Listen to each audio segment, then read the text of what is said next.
the soul aches, because eternity whispers. The Path to Allah is more than a book. It's a journey from heedlessness to divine light.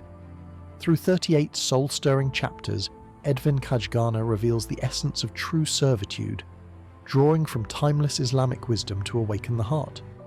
Discover the sweetness of faith, the mercy in trials, and the power of surrender. Are you ready to walk the path back to Him? The Path to Allah, available on Amazon. In the inner world of a human being, there is an organ that holds a dual reality. On one level, it is a physical pump, a cone-shaped piece of flesh located in the left side of the chest, responsible for circulating blood and sustaining the body. But this is only its outer shell. The term heart also refers to something much deeper, a spiritual divine essence. This is the true center of the person, the part that perceives, that knows, that understands. It is this non-physical heart that is addressed by God, that is held accountable for its choices, and that ultimately experiences either reward or punishment. It is the king of the body, and the physical limbs and organs are its subjects and tools. The eyes, the ears, the hands, and the feet act upon its command. Therefore, the state of a person's entire being reflects the state of this inner reality. A prophetic tradition states, "Indeed, in the body there is a morsel of flesh. If it is sound, the whole body is sound, and if it is corrupt, the whole body is corrupt.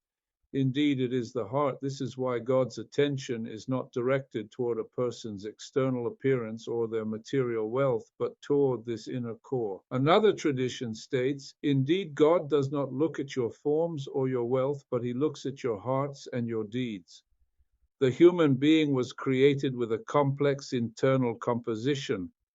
Within the heart, 4 distinct qualities are mixed, creating a constant internal struggle.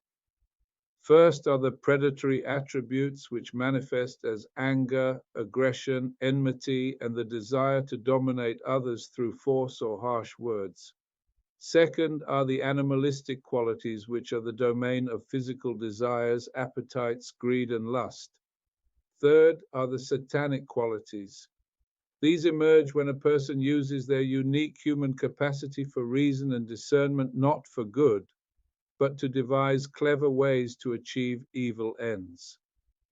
This is the source of deception, manipulation, and the presentation of harm in the guise of benefit. Finally, there is a divine quality within the human being. This aspect drives the love for knowledge, for authority, for control over one's affairs, and for a sense of permanence and greatness. All of these qualities exist within every person, and the heart is the arena where their influence is contested. The balance or imbalance of these forces determines the heart's condition. Because of this complex nature, hearts exist in one of 3 primary states. They are either healthy and sound, dead, or sick. The sound heart is one that has achieved a state of complete safety and wellness. It is safe from any desire that opposes God's commands and safe from any doubt that contradicts His truth. Its worship, its love, its trust, its hope, and its fear are purely for God. Its actions are likewise dedicated to Him.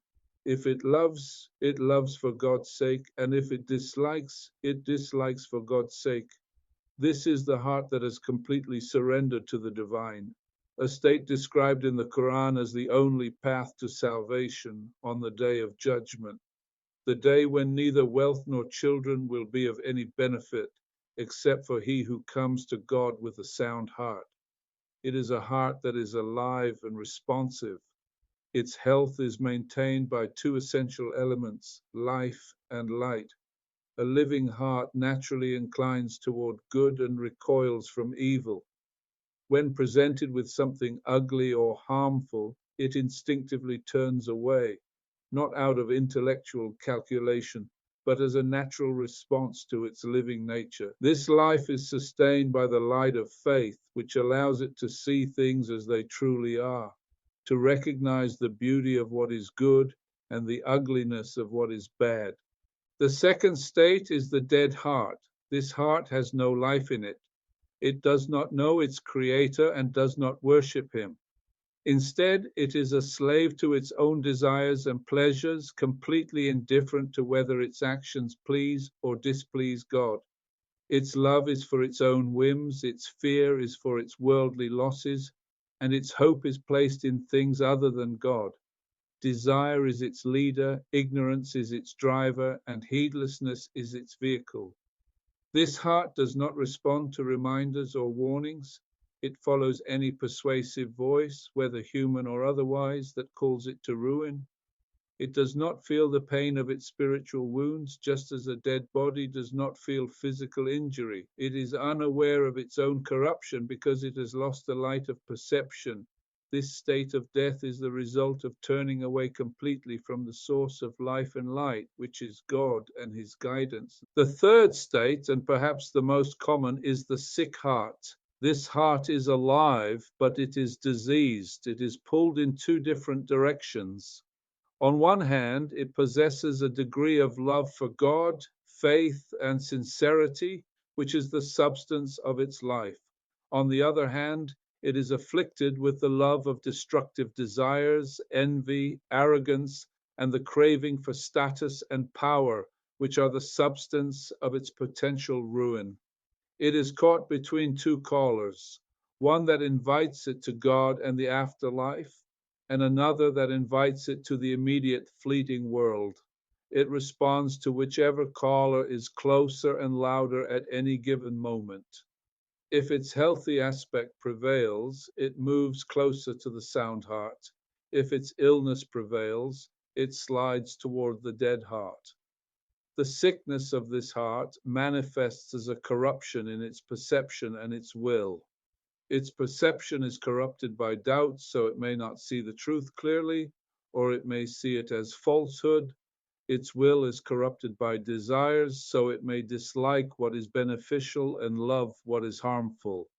This is the heart in a state of constant struggle, a battleground for health and disease. The diseases that afflict the heart are numerous, but they often stem from a few primary sources that act as corruptors. There are 5 that are particularly damaging. The first is excessive socializing and mixing with people. When the heart is filled with the concerns, conversations, and dramas of others, it becomes scattered and darkened, like a room full of smoke. It loses its focus on what is truly important, and very little space remains for God and the afterlife. A person should mix with others for good purposes, such as collective worship, seeking knowledge, or helping one another, but should seek solitude from gatherings of negativity and pointless distraction. The second corrupter is wishful thinking. This is described as sailing on a sea without a shore, a pastime for those who are spiritually bankrupt. The mind is filled with fantasies of power, wealth, or pleasure, all based on false hopes and the promises of deception. It is a substitute for meaningful action.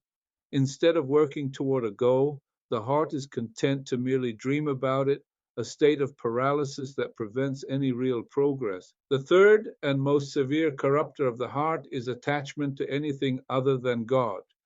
This is the root of associating partners with the divine, which is seen as the greatest spiritual ailment. When a person attaches their heart to a created being or a worldly object, they are inevitably let down. God leaves that person to the very thing they relied on, and they find themselves abandoned by both their worldly attachment and their connection to the divine source. The Quran describes this state: do not set up another God with God, or you will sit down condemned and forsaken. The fourth and fifth corruptors are related: excessive food and excessive sleep. Overeating dulls the intellect, makes the body heavy and lazy for worship, and strengthens the channels of desire. It is said that fasting narrows the pathways through which satanic influence travels in a person, while overeating widens them. Likewise, excessive sleep deadens the heart, wastes precious time, and breeds heedlessness and lethargy. The most beneficial sleep is that which is taken when needed, particularly in the first part of the night, while sleeping after the dawn prayer is discouraged, as this is a time of spiritual blessing and sustenance. These corrupting influences open the gates for more specific and destructive diseases to enter the heart. The heart is like a fortress, and its enemy is always looking for a breach in the walls. Anger is one such breach. When anger overtakes a person, their reason is weakened and the enemy rushes in to exploit the chaos. Another gate is envy, which is the pain a person feels at the blessings of another. The envious heart is so blinded by its resentment that it becomes deaf to truth and incapable of appreciating goodness. Greed and covetousness are also major entry points. A person who is consumed by the desire for more is easily led into actions that are both demeaning and spiritually harmful, all in the pursuit of something that will never truly satisfy them. These illnesses manifest as specific internal states. One of the most prevalent is arrogance, which stems from a person admiring themselves and seeing themselves as superior to others. This is often born of self-admiration, where a person becomes impressed with their own knowledge, worship, wealth, or lineage. The arrogant person cannot accept criticism, treats others with contempt, and forgets that any good they possess is a gift from God, not something they produced on their own. This condition is particularly dangerous for people of knowledge or piety who may mistake their outward standing for inner purity. Another common disease is ostentation, or showing off in one's acts of worship. This is the desire to gain praise and status in the eyes of people rather than seeking acceptance from God. A person may lengthen their prayer, speak with pious words, or give charity, but their inner motive is the admiration of others. This disease renders the deed spiritually void, because the action was directed at creation rather than the creator. The ultimate source of healing for all these ailments is found in divine guidance. The Quran is presented not just as a book of laws, but as a cure. A verse states, "O mankind, there has come to you an instruction from your Lord and a healing for what is in the breasts and guidance and mercy for the believers." It is a healing that works on two levels. First, it heals the diseases of doubt and confusion. By providing clear proofs, timeless truths, and a coherent understanding of existence, it removes the darkness of ignorance and uncertainty, allowing the heart to see reality as it is. It answers the fundamental questions of life and provides a firm foundation of certainty. Second, the Quran heals the diseases of desire and corruption. Through its stories, its parables, its promises of reward, and its warnings of consequence, it redirects the heart's longings. It cultivates a love for what is good and lasting, and a distaste for what is harmful and fleeting. It does not seek to eliminate human desires, but to purify and channel them toward what is truly beneficial. It reminds the heart of its ultimate purpose, thereby weakening the pull of destructive whims. This healing, however, is only accessible to those who approach the text with a believing and receptive heart. For those who are unjust and turn away, the same text only increases their state of loss as it stands as a proof against them. Alongside this primary medicine, certain practices are essential for the maintenance of a healthy heart. The first and foremost is the remembrance of God. Just as a mirror becomes tarnished and requires polishing, the heart becomes rusted by heedlessness and is polished by remembrance. This remembrance brings about a state of deep tranquility. The Quran says, "Unquestionably, by the remembrance of God, hearts are assured." This is not a temporary calm, but a deep-seated contentment that comes from connecting with the eternal source of peace. The journey of the heart is a lifelong endeavor. It requires constant vigilance, diagnosis, and treatment. One must understand its nature, recognize its diseases, and apply the correct remedies. The goal is to transform it from a state of sickness or death into a sound heart, a heart that is alive with the light of faith and at peace through its connection with the divine. It is this inner soundness that determines the quality of one's life in this world and one's ultimate fate in the next. The health of this spiritual organ is the greatest treasure a person can possess, for it is the vessel of true knowledge, the seat of lasting joy, and the only possession that will be of any value when one stands before God. Allah